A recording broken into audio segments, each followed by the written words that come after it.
I just walked away from an 8-unit property deal that should have been a home run until I saw someone else come in and offer more than I did for what I believe is a bad deal.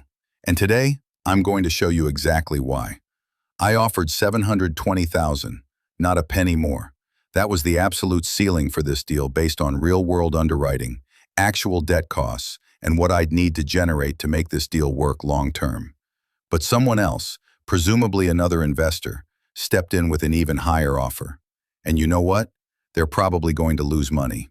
Now let's break this down.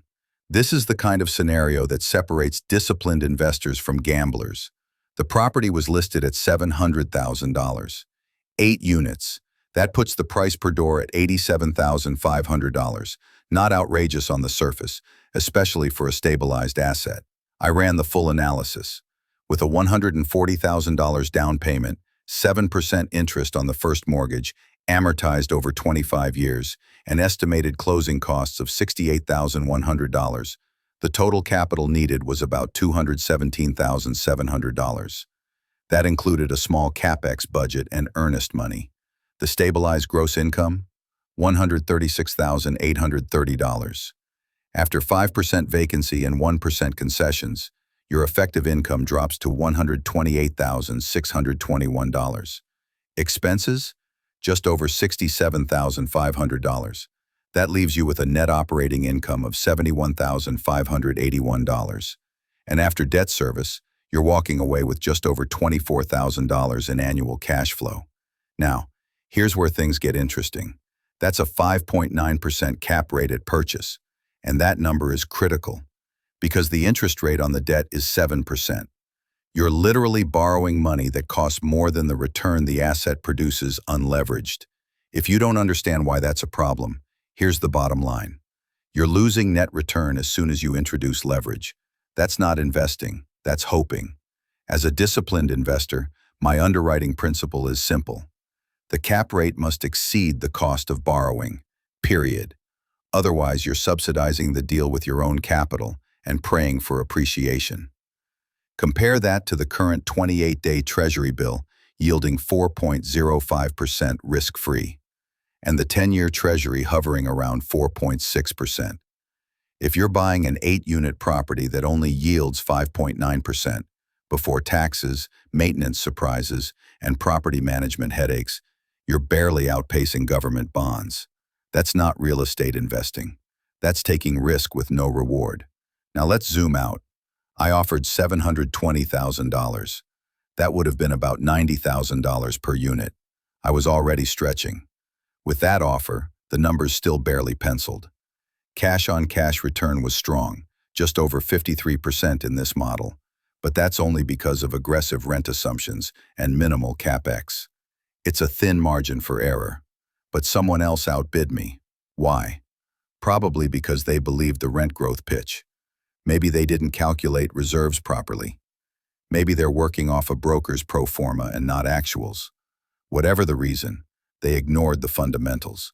Let's revisit what makes a deal really work. You need a cap rate that exceeds the interest rate, debt service coverage above 1.25x minimum, conservative assumptions on vacancy, repairs, and turnover, realistic exit strategy tied to a future cap rate that's not fantasy, and most of all, a margin of safety. Because if something goes wrong, and it always does, you can't just hope your way into profit. Let's look at the IRR here, 12.9%.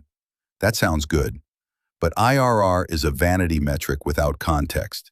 It assumes perfect execution, no surprises, and an ideal exit. If taxes rise, repairs go sideways, insurance jumps, or tenants vacate early, your IRR crumbles. Annualized return? Same deal. Sounds sexy at 12.9%, but again, if it doesn't actually show up in your bank account, it's just a spreadsheet dream. Let me give you a real-world example. The last deal I closed had a purchase cap rate of 8.1%. My interest rate was 6.25%. That 185 basis point spread gave me cushion. It allowed for some margin on the debt, and it made refinancing or exit options viable. That deal still cash flows even if rents drop 5%. That's why I bought it. This 8-unit deal? You'd need perfection for this to work long-term. No deferred maintenance, no rate hikes, no tenant issues, no tax reassessments. And we both know that's a fantasy in this environment. Let's get to the real reason I walked. Not because the deal was awful, but because the price was. At $700,000, or even my offer of $720,000, there's just not enough spread for the risk you're taking. When you're buying in today's market, especially in 2025 with elevated rates, rising costs, and compressed margins, you can't afford to chase deals just to win the bid. That's what the other investor did. They overpaid just to lock it in. And I guarantee they're not accounting for the hidden costs. Insurance, which has risen 8 to 12% annually in many markets. CapEx, because a 25-year-old roof doesn't fix itself. Vacancy risk, especially in overbuilt or rent-regulated areas. Turnover costs, which eat into your returns faster than you think. Look at the property again. Yes, it cash flows on paper, but that's only if you buy it right. At $720,000, you've got a fighting chance. At $750 or $800,000, you're losing before you collect your first rent check.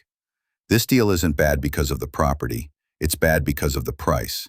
And that's the key lesson here. No property is good or bad in a vacuum. Every property becomes a deal or a disaster based on the price you pay, the debt you use, and the assumptions you make. So the next time you're tempted to bid high just to win, ask yourself, would I be better off putting this capital into a T-bill at 4.05% with zero headache? Because unless your returns are clearly higher than that, you're not an investor. You're just buying risk. Walk away from bad deals. Let someone else overpay. Protect your capital. You don't get bonus points for owning more units if they're all losing money. And if you want my full underwriting template, the one I use to analyze this deal and walk away, grab it in the link below. I'll even include a breakdown comparing this property's returns to current T-bills and treasury bonds, so you can see exactly where your money works hardest. Stay smart, stay skeptical, and stop overpaying just to buy a deal. Because in this market, the real win is walking away.